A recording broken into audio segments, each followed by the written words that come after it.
In a brazen display of aggression, gangs in Haiti initiated a significant offensive in the heart of the Port-au-Prince, setting ablaze homes and engaging in fierce confrontations with law enforcement that lasted for hours.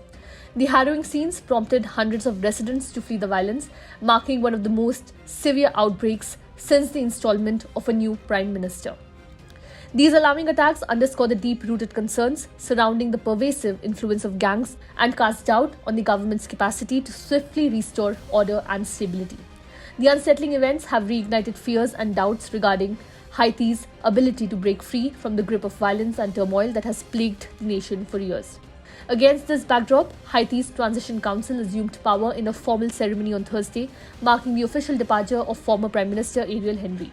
The transition comes at a crucial juncture for the Caribbean nation as it endeavors to chart a path towards security and stability amidst the relentless onslaught of gang violence, which has inflicted untold suffering and chaos on its populace.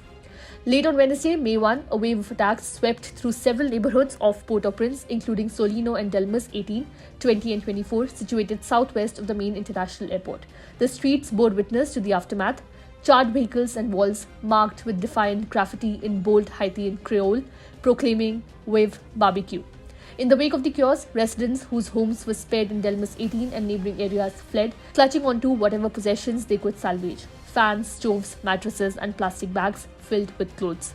Some embarked on foot, others on motorcycles, while many squeezed into colorful small buses known as tap-taps. Tragically, there were those who walked away empty-handed, having lost everything to the ravages of the violence. Amidst the turmoil, the leaders of the increasingly influential gangs are leveraging their power to demand political influence and amnesties, issuing menacing threats of further violence should their demands go unmet.